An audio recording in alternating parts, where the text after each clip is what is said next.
This is the Action Movie Guys podcast, bringing you action movie reviews from across the decades, plus box office numbers and insight like never before. And now, your hosts of the Action Movie Guys podcast, Alex and Nate.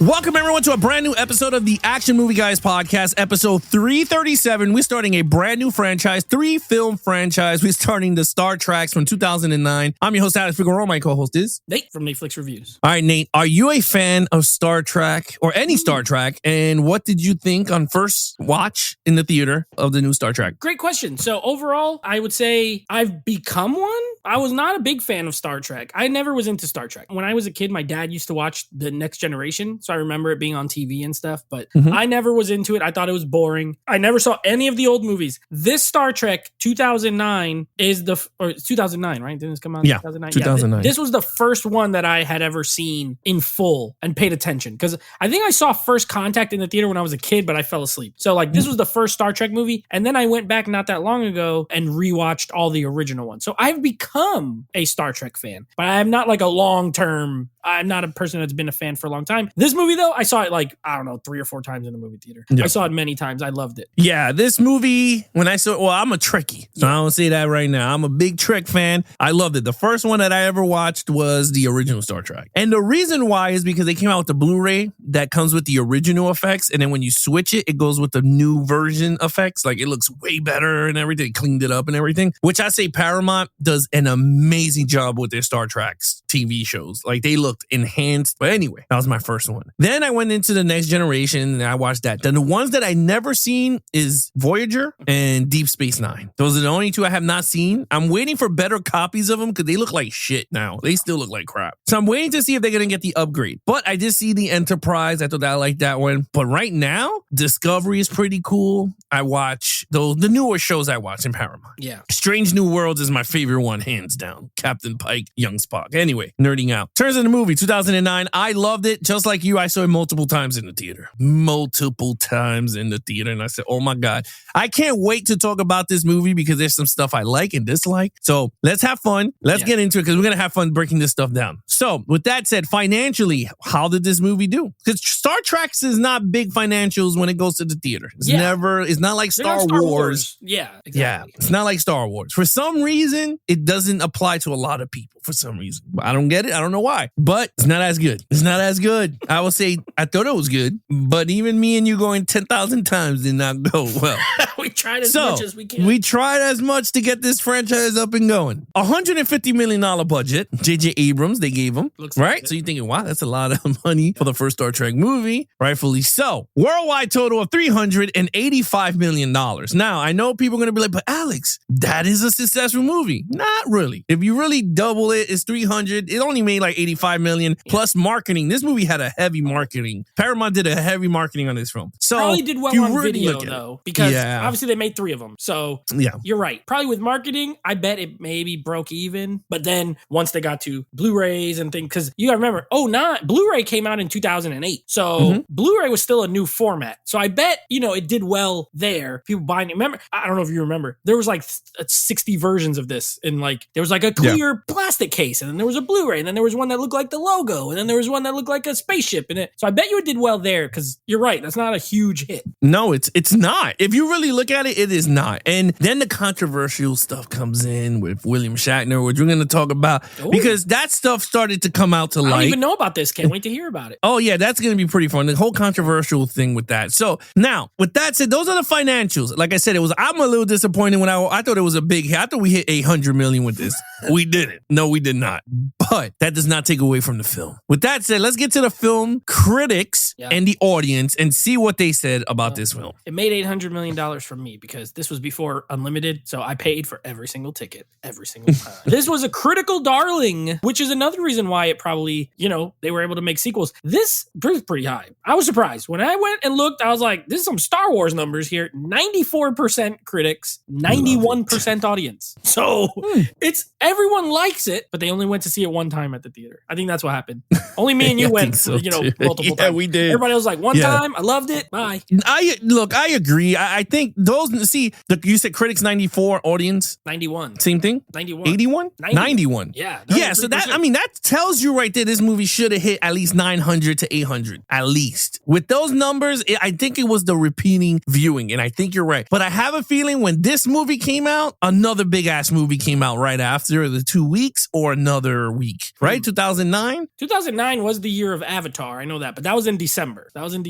Summer. Yeah, we'll have to look. We'll have to look up summer 2009. And May 6th it rolled out. Yeah, it was a summer movie. I remember that. So let's look at it. Yeah, just see what else came out that summer. Yeah, I think I agree. I thought, maybe Trek though. None of the previous movies I don't think were like mega box office behemoths. I don't think. X-Men Origins Wolverine. Oh, that made actually good money, even though it got pirated. Like opening weekend was over 100 million. I remember. Ghosts of Girlfriends Past. Yeah. Junk. What else came out? 17 again. Listen, to make 800, you have to have Fast and the Furious. Oh, which one? Monsters and Aliens. State of Play. Earth. Monsters vs. Aliens made money. If that's Fast and Furious 4, I think that did pretty deep. Like it says Fast and Furious. Yeah, that's the fourth one. That's the one where Paul Walker and Vin Diesel both came back for the first time. Yeah. So, to make 800, 900, $1 billion, you have to have legs. Like, people have to go see it multiple times, and it has to do well for like 5-6 weeks. Yeah. I'm not surprised, but it's a little lower than I thought. It's all right. All right, look. With that said, you gave us the movie at all. It does not. All right, look, with that said, we gave you guys our financials, we gave you guys the critic score and the fan score. Now it's time to give you our scores. What did we think sitting down rewatching this for the first time? I saw this, now when it comes to 4K, I saw this in 4K, but I never heard it on my Sonos system. Let me tell you something. This house was rocking like Dokken. And this movie has good, like, cool sound effects too. Dude, we got to talk. Okay. The scene when he goes for the first time, when they get to the first time to the bridge, and you hear all the things going, it went around the speakers, and I was like, oh my God, I'm on the bridge of the Enterprise. But yeah, we got to talk about it because this is actually pretty fun. All right, let's go. Lead characters: Spock, Kirk, Uhura, Bones, you name it. Chekhov. Yeah. Go ahead, Sulu. I'm going to just come out here, and I'm going to be honest with you guys at home. I do love this movie, okay? I love it. But I try to be very critical because I don't want to be, I love Ninja Turtles. I don't want another version of Ninja Turtles, or I'm just like, everything fine. I do feel that way. I was like, let me be very critical here, but I still give them a 5. Because you know why?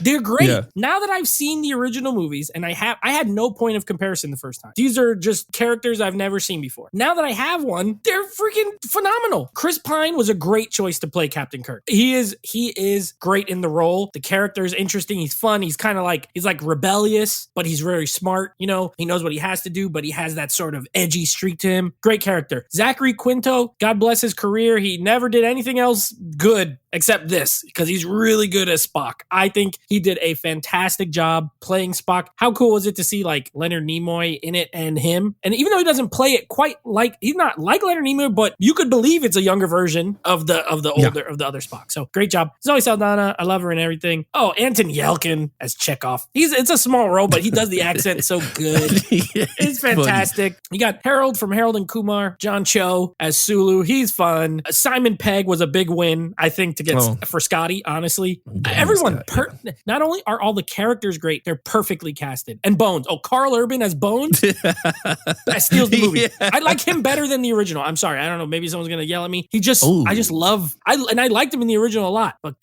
it's just cool to see him do something that he's not just like brooding. He's funny. He hates space, but he's going to be in space. It's great. 5 out of 5. Yeah, I sat back and I was thinking, all right, I cannot be biased with this movie, and I can't slap it 5s all over the place, because then it'll be wrong to the viewers going, man, you love this franchise. Like, why would you do that? So I sat back and I went, wait, what did I think of the lead characters? I gave it a 5. Yeah. You're right, because there's no way you could give this lower than a 5. Yeah. They are perfectly casted from beginning to end. There is no flaw in it. Even Christopher Pike as dude that played Bruce Christopher Greenwood. Pike. Yeah, amazing.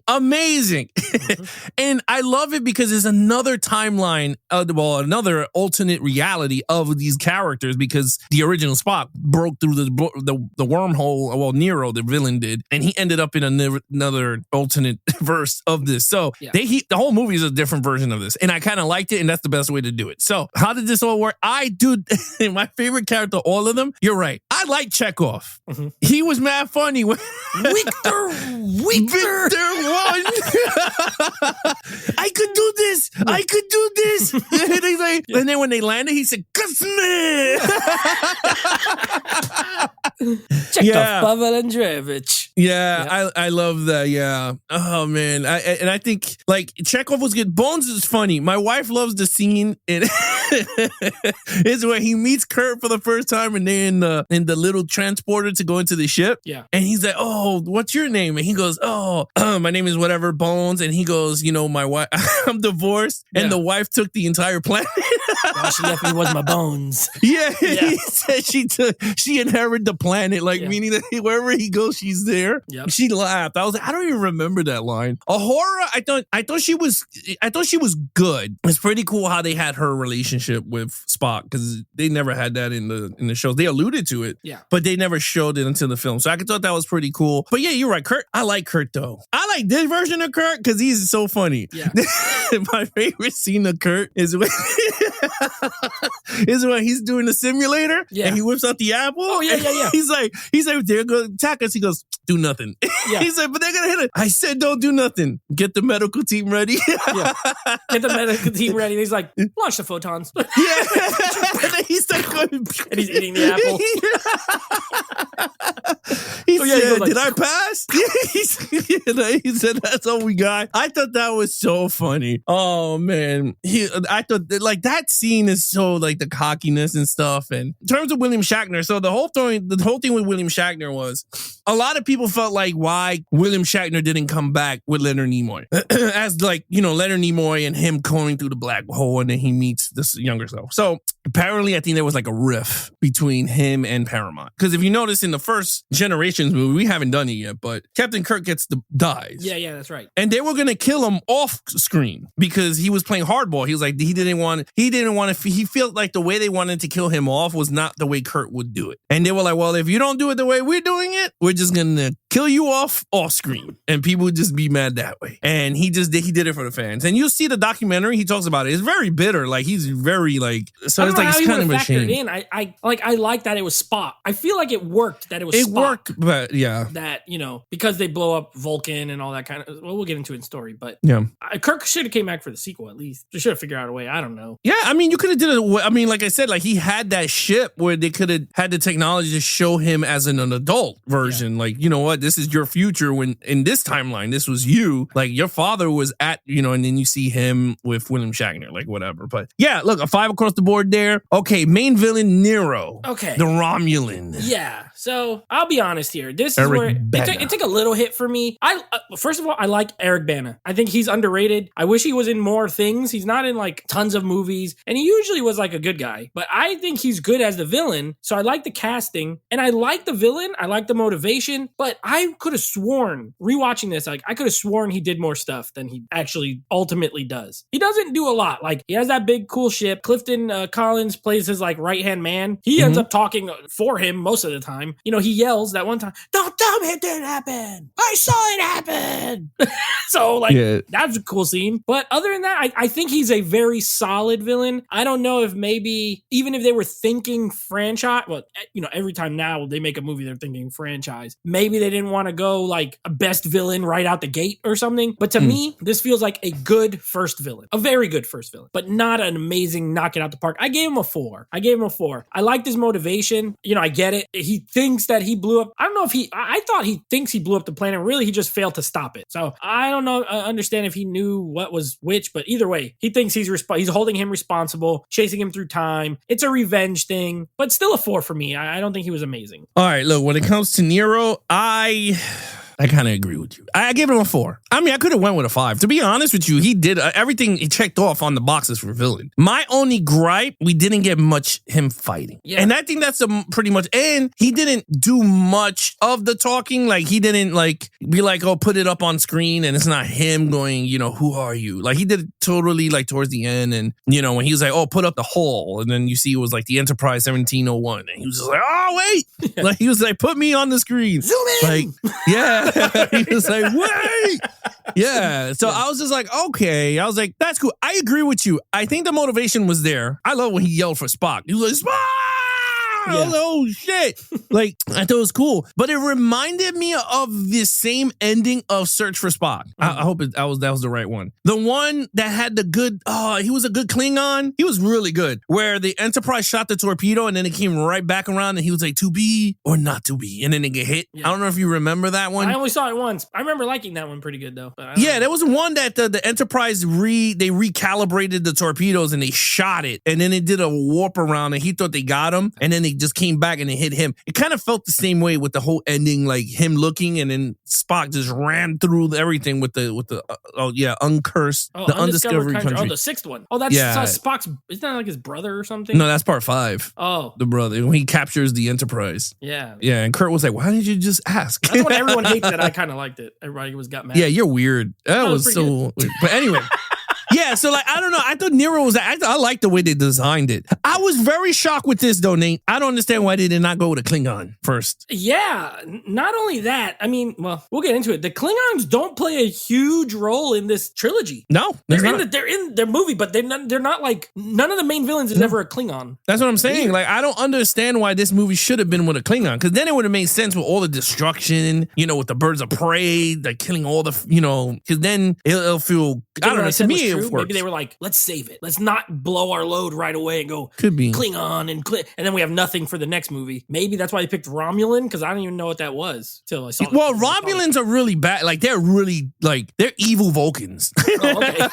They're like, that's why if you notice when the scene where Spock was talking to Kirk and then he was like, "What are you doing?" and he was like, "We have to play diplomacy," like telling him like we have to be nice. He said, "I wouldn't," is because they're like the evil Vulcans. Okay, they're the evil brother. Yeah, just think of it that way. Yeah. And them dudes are like, they're ruthless, like how he was. Like them, they don't fuck around. And their technology is like 10 times above everybody. Strong. Yeah. So, but yeah, so anyway, I give it a 4. You give it a 4. Okay, action scenes. So I feel like I know where you're going to go with this, but I gave it a 5.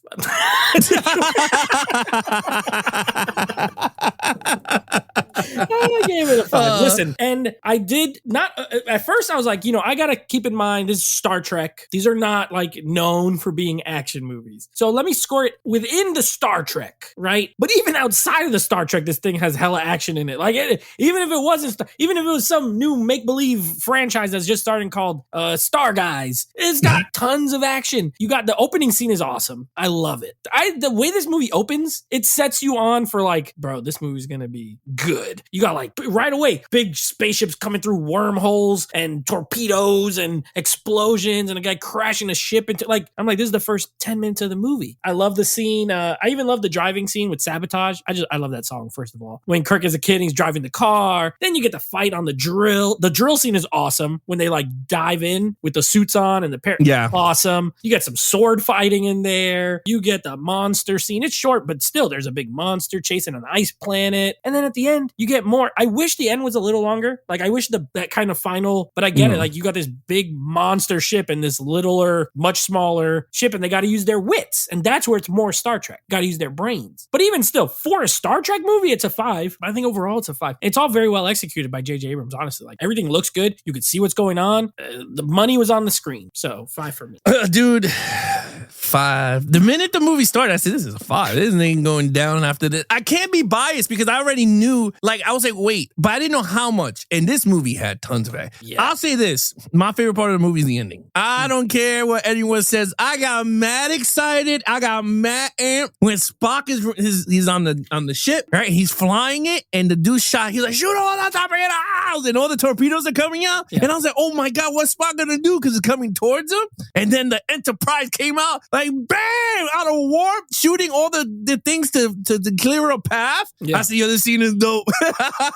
I rewinded it because that show here was like pew, pew, pew, pew, pew, pew, and I was like, this shit is hot. I was like, you can't tell me this is not cool. Yep. Like the Enterprise in this movie, the only nitpick I got with this movie is the hull of the Enterprise. It is way too futuristic for me, especially for the Enterprise, and especially them being young. I like the design that they did in Strange New Worlds because it was a modern original with the colorful red, yellow everywhere. And they had the old school sounds of the Enterprise. So for me, like that hull is amazing. This one was way too futuristic. I was like, oh my God. I was like, this is, and I was telling my wife, I was like, this is way too new for me for this type of yeah, it doesn't look vintage. Yeah. Like, cause what people gotta understand is like that Enterprise is the first Enterprise with all the gadgets. Yeah. So, and then came the next generation, which is that's the better version of the Captain Kirk shit. And that's how it goes. So this one has to have all the bells and whistles, but it's the first of the line. So I'm like, that is just way too futuristic but again, it's an alternate timeline. So I was like, it's okay. In my sense, I was like, I'm okay with it. But other than that, I love the fights. Oh man, I love when he was like,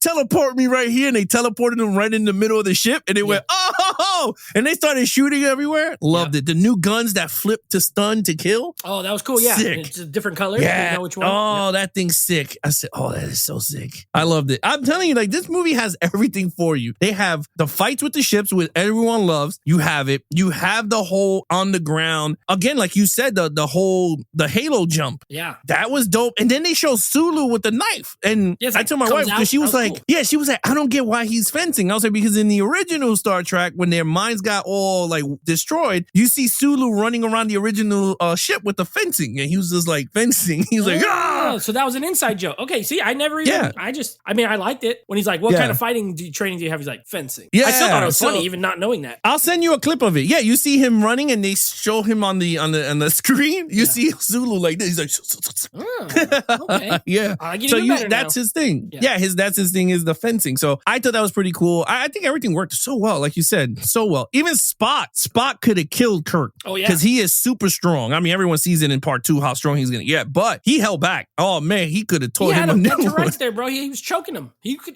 just could have squeezed. He would have crushed his throat. Oh yeah, but anyway, 5 across the board. Okay, let's see where we go here because I got to see where you think here. Storyline 5.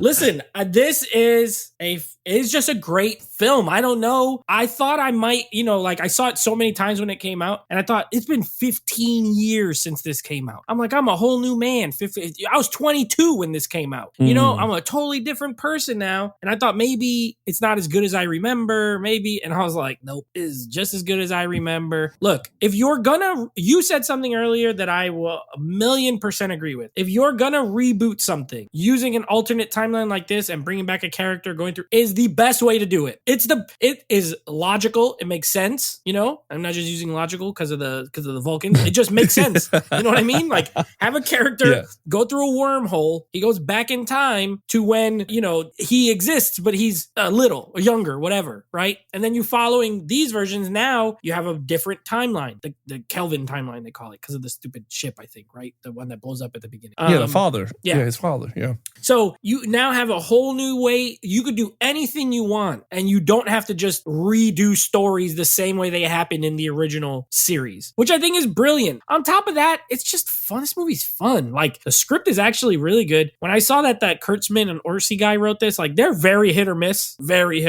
I think they knocked this one out the park. There's great humor, great I like all the characters in this movie. All of them. They're all great. It's funny. It has great adventure. I'll save something else for the overall. But yeah, I think the storyline, it makes sense. It's easy to follow as far as like time travel type storylines go. This one makes perfect sense. It's not difficult to understand. They use some exposition, but that's okay because it helps. So yeah, I give it a 5. I don't have any problems with it. All right, let's get to it with the storyline. Storyline is a 5. Oh. I don't care what anyone says. This is one of the best remakes that you could do. And I'll tell you why. One, you said it. Spock is not even the fact that Spock was like, oh shit, I opened up this wormhole. He didn't know what was going on. He threw it to save a planet before it got destroyed, and it just went haywire, and Nero went first, and then he caught up with him. That's how the wormhole worked. And I was like, holy crap, that is cool. But the fact is, for newer generation that did not know nothing about Star Trek, this opened the doors for you. You did not need to see 3 seasons of the original Star Trek. You did not need to see 9 or 7 seasons of Next Generation. You did not need to see all the other stuff that came in the past, because this opened up a new future for everyone. I agree with you. I think this is an excellent way to do it. All the characters were fun and hip. Everyone felt like the original characters, but their younger self. And you could tell that they took pride in being those characters. And that's something that you got to look in when you reboot a successful franchise. How well do they take the material and make it feel fresh while making you feel like you're watching the old characters at the same time? And I think they all did it amazing. Second, they brought back Leonard Nimoy is the best way to do it. I thought it was awesome. Third, Alex Kurtzman. Mm-hmm. And this is something I told you when we did the Mummy review.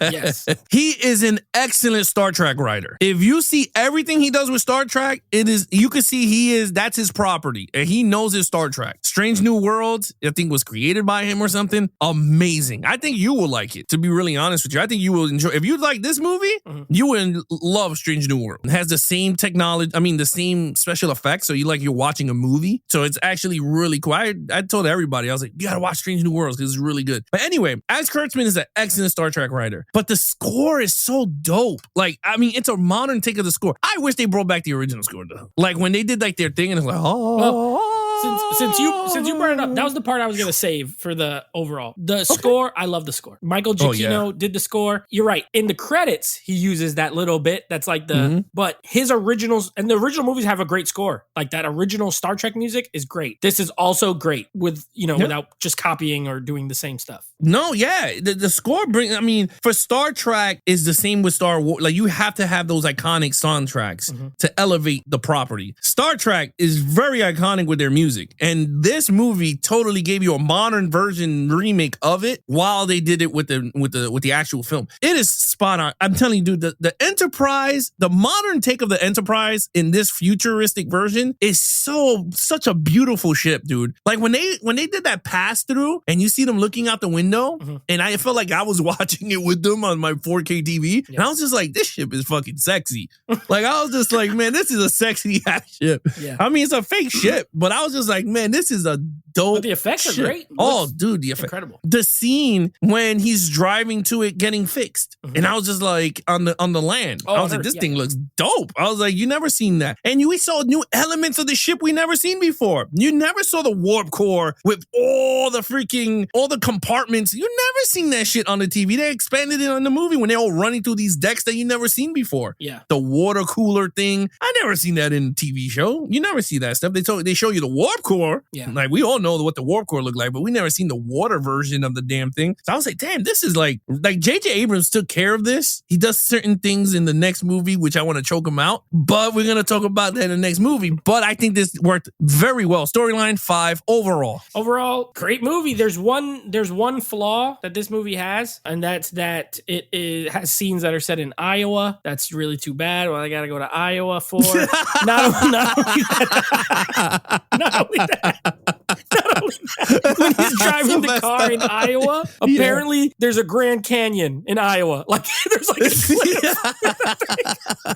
I'm pretty sure there's no part of Iowa that's like that. I don't care. Like it's literally the Grand Canyon, and it looks like a desert. But other than that, a fantastic movie, a great sci-fi, a great adventure film, funny, great action. This hits every single thing you want from a really good, and it's the best part, it's only 2 hours. It's not 2.5 hours, 3 hours. Some movies need that. This did not. Yeah. Perfect runtime, 5 out of 5. Oh, overall 5, bro. The only thing this was missing was Dolby Vision. And I would have said, oh my God, this movie's amazing. Yeah. But yeah, this movie had Atmos and I was okay. Dude, let me tell you, the sound system was dumping and trumping. I'm telling you, it was, oh my God, it was sizzling. You know how when you throw a steak on top of a grill and you hear the sizzle? Yep. That's exactly what my speakers were feeling. It was sizzling. You heard the thing like churn, like when Nero shot his missiles and you hear it go click, click, and it went click, click, click, and it went.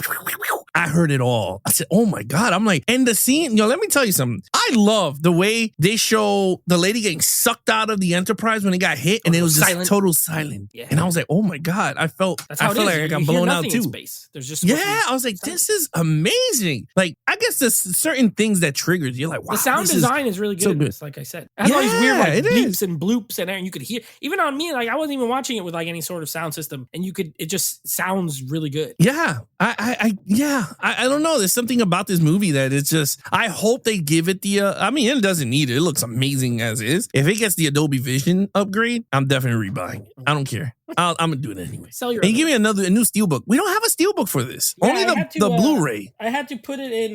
You got the Blu-ray?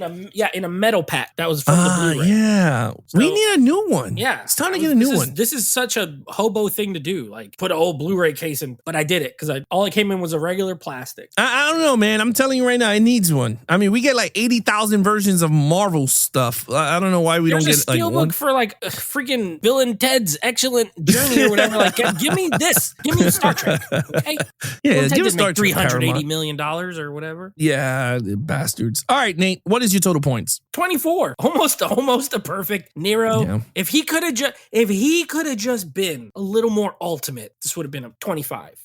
He's what held it back. Still a great villain. Don't get me wrong, but he's not a perfect villain. So other than that, though, fantastic movie. Yeah, I agree with you. Nero, I got a perfect 24 too. Nero, yeah. All I needed to see was Nero slap the shit out of Kirk, and I would have said, "This is really boss some people." Like kill a few more people himself. I mean, he picked up Kirk. He went and he flung him all over the place, and I was like, "Yeah, but that's not what I need." Him down to his death. 5. Or he dropped him in thinking he threw him off the thing. I would have been like, yes, this is awesome. Yeah, I kind of liked it. You're right. Yeah, 24. All right, Nate, what is coming up next on Zippercast? All right, so guess what? It's a new month. It's March here around these parts. I don't know where you're listening. It's probably March where you're listening as well. Guess what? It's a new month. So we got a new alternate for the category, and we're doing, check this out, Alex. Finally, after 300 plus episodes, we're doing some Jean-Claude Van Damme movies. Now, we've done Hard Target, and we had him as the villain in Expendables 2. That's pretty much all we've done for Van Damme. So we are dedicating a whole month to let's be honest, an action staple of the 80s and 90s. This guy was action movies. One of the guys you thought of, Jean-Claude Van Damme. So we're starting with a little Sudden Death from 1995. So we're going to be covering that, and then next week, we will be moving to the sequel in this Star Trek reboot franchise, Star Trek Into Darkness. So yeah, keep an eye out for those coming up. All right, guys, there you have it. I hope you guys enjoyed this episode because I loved it. All right, with that said, all you guys want to follow us in our social media accounts, please follow Nate over Instagram at Netflix Reviews. You can check out with him and his friends. They do their live stream every other Monday at 9 p.m. Eastern. Check out the podcast with him and the same friends. They got back together again that he did the podcast with. And the podcast is Netflix Movie Reviews. Anything action movie, guys, get head over to our Geeks and Flicks at Instagram, our Instagram page. Then, of course, our website at www.geeksandflicks.com. Other than that, I'm your host, Alex Figueroa. My co-host is Nate from Netflix Reviews. Be awesome to each other and geek out.